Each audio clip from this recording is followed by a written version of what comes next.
We're outside for the first time. Let's see. Great. Oh, it's a real live microphone.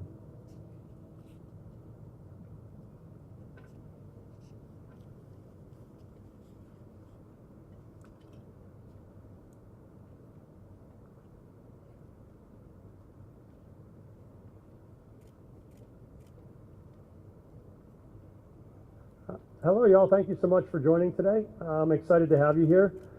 This is a historic week for Denver because for the first time we were able to close an encampment and move 83 individuals from homelessness directly into transitional supportive housing.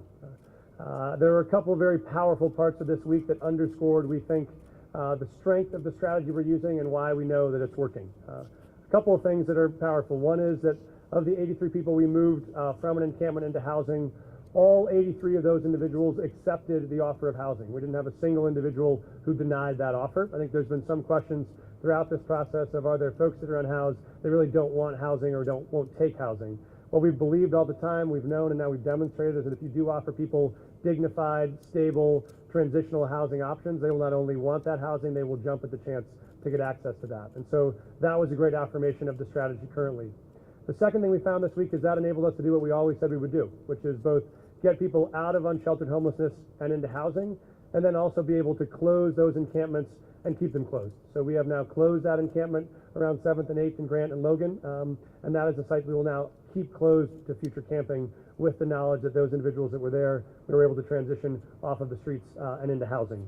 So those were both great successes for us, things we're excited to celebrate, and we now know the greatest source of feedback we got was, that's wonderful, now how can we get X other person, X other encampments, X other council districts into housing, and that is the same urgency we feel. That is why we're focused intensely on bringing on the other 917 units we're going to need to be able to move more and more people that are unsheltered off the streets and into housing. We're making great progress against that goal, both on our work with micro communities, on hotels, and on direct access to leased units. And so this for us is a real affirmation of what we know is a strategy that has worked and will work. So wanted to share that with you as an ongoing part of the process. We'll come back next week and update you a little bit more, or maybe in the coming weeks, about the ongoing strategy around enforcement and activation in those locations where we've been able to move people into housing. But for today, great first success.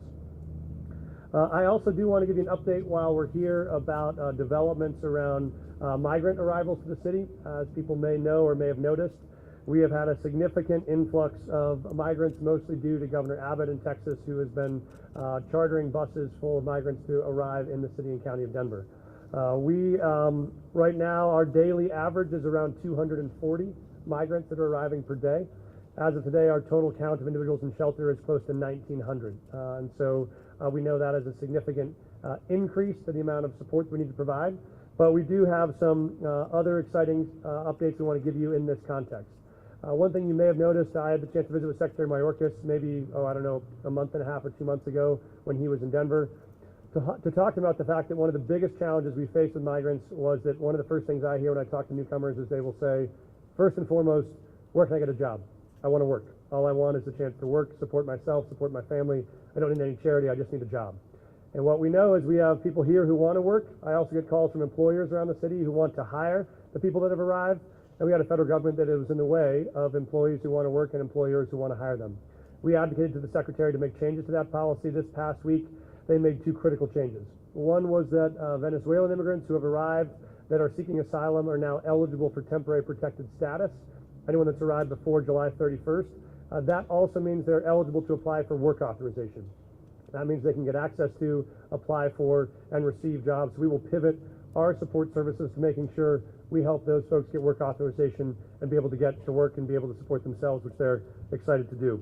The second part there, which was less covered in the press, is in addition to the Venezuelan immigrants that have arrived, those that arrived and have used a certain application protocol that the Immigration Services has called CBP-1 are also potentially eligible for workforce authorization, which increases the population of total new arrivals that we can get to work. So that's a key part of our focus and priority.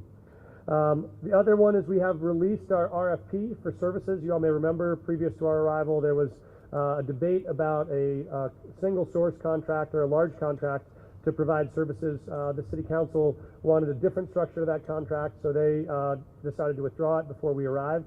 In conversation with City Council, we think the real priority here was a contract that would allow more local community-based nonprofits to participate in the provision of these services. So we put out an RFP that provides much more flexibility for local nonprofit partners to take on small pieces of this work in a way that we think they will be successful. So that includes everything from program management, that includes everything from running our welcome center, it includes operating shelters, it includes transportation, it includes donation management, overall operations. It could be single sites, it could be multiple sites. We try to make these RFPs as flexible as possible so local nonprofits could participate and join the effort. I do want to say a huge thank you to a couple of organizations who have gone above and beyond to support the arrivals of our newcomers. For sure, first and foremost, that includes our Department of Human Services and the thousands of employees there who have gone above and beyond, often taking 2 jobs to make sure they can provide these services and still keep their day job. And our community partners who are doing an incredible job here. That includes Viva Wellness, includes Papagayo, includes Servicios de la Raza, all nonprofit partners who've been providing critical infrastructure and support to make sure folks succeed when they arrive. So those are the 2 things we wanted to give you updates on. We are very excited about the progress made this week on our support around homelessness. We're aware of the increasing support that our migrants will need, and we think we have the infrastructure and the partners to be able to respond to that. So that's a little bit of the overview for today. Happy to jump in and take questions people may have about either of these. Mayor, you essentially have 2 humanitarian issues happening at the same time. People who are unhoused and migrants who are coming to Denver. Yep. And at the same time, the city is struggling to find permanent and affordable housing. So at what point does one issue overcome the other, or will you have to prioritize one group over the other? Yeah, from the beginning we've said we think these are distinct populations with very different sets of needs and have used different interventions to support them. And so we're continued to focus on that. I think the one need we have in common around this is really real estate, is we do need access to congregate shelter sites, particularly for migrants that have arrived. We are working very hard to get access to both housing units, hotel conversions, as well as micro-communities for our population that's unhoused. And so I think many of the services, the support, the long-term plans look different, but we do know the short-term needs around access to shelter and to housing are similar. And so we are integrating some of our operations around real estate acquisition and staffing for our migrant needs into the Emergency Operations Center. So that group that is focused on real estate and staffing will look at both of these issues, but we've really focused our efforts around long-term housing to be focused on our homeless individuals.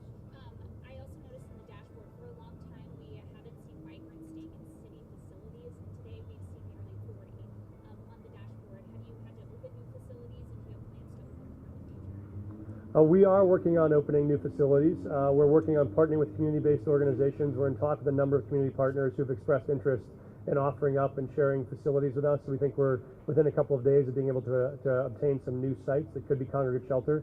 The other benefit here is that for us, many of the placements we're working on for people that are unhoused are all deliberately non-congregate shelter. They are individual transitional supportive housing like a hotel room or a micro-community here. Privacy, the ability to store your own stuff, have access to your own resources, have a physical address you can use to apply for a job. Those are very important. Actually, for a lot of our migrants right now, under the federal guidelines, the federal government is only reimbursing us for congregate shelter sites for migrants. So that helps our priority there being among dignified, well-resourced, well-supported congregate housing. So there are different strategies, but we are looking for space at the same time for different populations.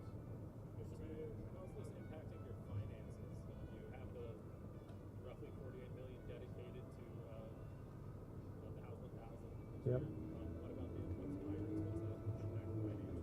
Yeah, so obviously our House 1000 effort, the financing does not change, our budget doesn't change. We laid it out both for 23 and for 24.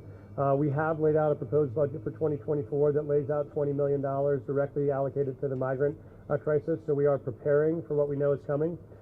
For us, we still continue to see, particularly in what I would call these involuntary arrivals, which are folks that have been put on a bus by Governor Abbott and sent to us. Many of those folks had no plan to come to Denver. They arrived here and are trying to get to family in Chicago. They have friends or family in Boston or in Salt Lake City, you name it. And so for many of these folks, we're helping them either connect to family or to services where they wanted to arrive. That continues to be a big part of the need. And for those folks that do want to stay, we're trying to get them connected to work options. And so we're trying to do those both as aggressively as we can. And then we'll have to see how many that needs. And what we've discovered is this is not a predictable pipeline. You know, when I started, we had about 500 people in shelter. In 60 days, we're now close to 1,900. And so at that point, we thought those numbers would abate. We may see them abate again.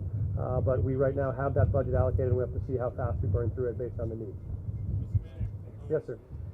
That operation on Logan in front of the government mentioned yesterday, there are many people who talk about not getting the chance to sign up for housing.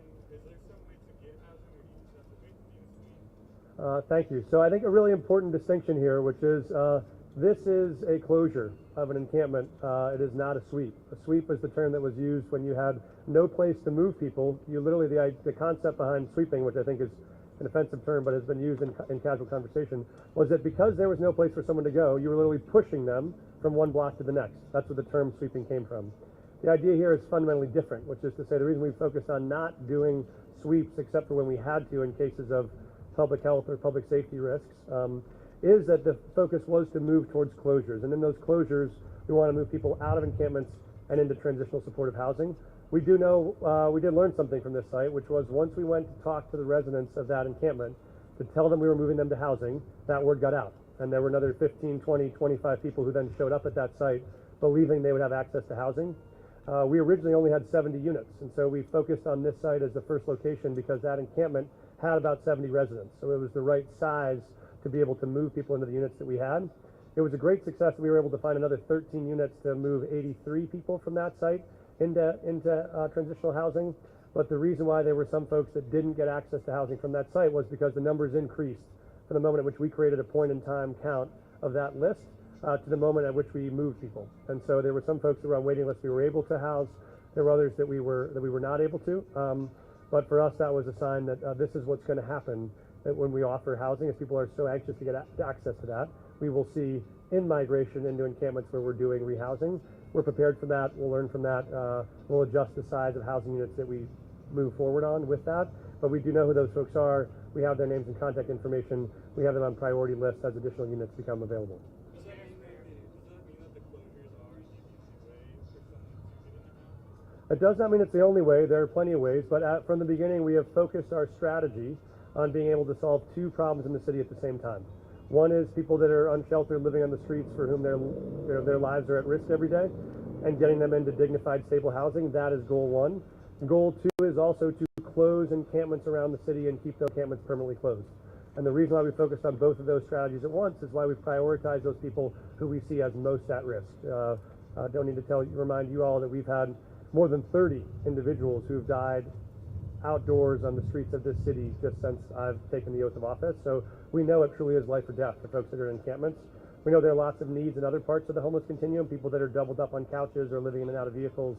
That is also important in the triage. We think the critically most important step for both those individuals and for the city is to focus on closing encampments and getting those folks into housing. So that is our priority. So you mentioned the 83 that were highly interested in housing, so particularly in this case was hotel. How does that influence future encampment cleanups and where you want to maybe send to hotels, micro communities? What's kind of the influence of that? What we found is I think the level of interest is equally high in each of the alternatives we propose. What you'll see is each of our housing options, sending you directly to a leased apartment, to a hotel, or to a micro community. Each of those have the same characteristics of dignity and stability that are missing in some of the traditional congregate shelter sites. And that's why we use this strategy. When we talk to folks that are unhoused, they said, no, I don't want to necessarily go to a congregate shelter for these reasons. I do want to and would go to a place that offered me access to, had heat and air conditioning, have a locked door where I can keep my stuff, have privacy and support, have wraparound services, have bathroom, kitchens, showers. So each of the sites we're proposing all offer these amenities, which is why we think the uptake is going to be so high and why this week proved that fact. Mr. Mayor? Yes, sir. What would you say to Governor Abbott right now? I'm not interested in picking a political battle. I'm not interested in making these individuals political pawns. I think that's inhumane. Our goal is we're going to serve the people that arrive in this city without prejudice. And so I do think that it disserves people to put them on buses to places they're not wanting to go with resources that they don't necessarily have. But we will serve those folks that arrive. We'll help connect them to the services they need, the support they need, the places they're trying to get. But I would rather have collaboration than an ambush. And have you found it hard to serve these migrants? Some of the migrants that don't want to come here, is it hard I think it's just a matter of volume and preparation, right? When we don't know if there are single males arriving or if there are families with young kids. There are a couple days this week I've come to work and seen kids sitting outside of the Wellington Web building in a blanket waiting to find a place to go. No kid should be in that context. And so if we had that information, knew who was arriving, what their needs were, we could be much more responsive. So our team is doing an incredible job working around the clock, as are the nonprofit partners, to make sure that the folks that arrive don't feel that dislocation. But we're going to continue to do our part regardless of what happens on the other side of that bus line. Governor Abbott has been mentioned several times in this news conference, but at the same time, officials in Chicago have been pointing the finger at cities like Denver that are using federal funding to put people on a bus if they want to go to Chicago. And Chicago officials are saying that's unfair. We don't have unlimited resources to help these people, and I just want to make sure you have a response that Chicago is making that. Yeah, it's very clear. What we're trying to do is help people arrive at the location that they are trying to arrive, a location that has the resources they need to be successful. If they have a cousin in Chicago who's waiting for them to arrive because they have a place to stay and a friend who's got access to a job, that is a far better outcome for them than trying to wander through a city where they know nobody. And so we view that as the humane and the appropriate response to people in need. We do that for anybody in the city. And so that's our approach. I think that's different than putting people to random locations with, I think, to try to target what they see as a political strategy around cities that they think are welcoming to newcomers. We don't see that as a punishment. That's a value that we hold and will keep, but we will try to get people to the places they're trying to go. Yes? Mayor, what are the next steps after transitional housing as far as it comes to permanent? Yeah, thank you so much for asking that. So this is why you'll see, I think I've said a couple times, this is only the first step of a long-term strategy. So we focused on getting people out of unsheltered homelessness first because that's where the need is most urgent. We know where the bottleneck of this pipeline comes. It's the same challenge that a teacher or a nurse or a server in this city is facing, which is how can you find access to affordable housing. And so in addition to the commitment we made in next year's budget to add another 1,000 units for folks that are coming off of the streets unsheltered, we made an even more ambitious commitment to bring on 3,000 more permanently affordable units that will open up the space that people that are coming from being unsheltered need, that people that are working 2 jobs right now and trying to pay the rent can't afford to access. And we know that 40% of the people that are unsheltered right now are still working. So we have a lot of folks that are homeless right now who are working and just can't afford those units. But the reason why we do this is sometimes it takes longer to build those units, to acquire them, to convert them. And we don't want people to stay living on the streets where their lives are at risk in the meantime while we bring on those units. So we'll move very aggressively to add units for folks at all income levels, but we know a long-term transition for these individuals is part of that priority. Yeah. Sí, señor.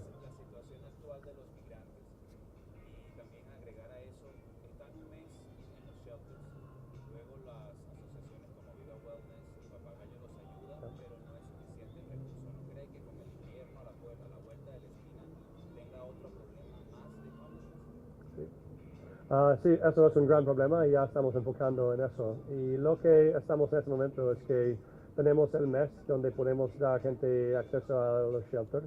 Y creo que la cosa importante que pasó esta semana, ya tenemos la oportunidad para ayudar a la gente a obtener permiso de trabajar. Y porque lo que quieren la gente es que si pueden trabajar, ya pueden pagar por su propio apartamento. En este momento es difícil si no puedes trabajar. Pero lo que estamos enfocando es ayudar a esta gente que puede obtener estos permisos de trabajar y para la gente que no pueden, para ayudarle en accesar a oportunidades para vivir, pero sabemos que es difícil. Es porque seguimos pidiendo que queremos asegurar a toda la gente, si podemos, la oportunidad para trabajar. Soy venezolano y mi permiso de trabajo, siendo asilado, Sí. llegó en 6 meses. Sí. No es un tiempo muy amplio para creer de que los Sí. que recién llegaron, incluso después del 31 de julio, So, yeah, bienvenidos. Me alegro de que viniste. Hablemos con el gobierno federal sobre eso y saben que el problema más grande es el tiempo que tarde para recibir este permiso. Entonces lo que estamos preparando en este momento es para hacer eso ir mucho más rápido. Nuestra esperanza es que podemos hacerlo en como 30 días, no 6 meses. Y estamos trabajando con nonprofits aquí en Denver que pueden ayudarnos con eso y con el gobierno federal para asegurar que esta gente que tiene la oportunidad para trabajar no tiene que esperar 6 meses para hacerlo. última pregunta en español. Entiendo de que las organizaciones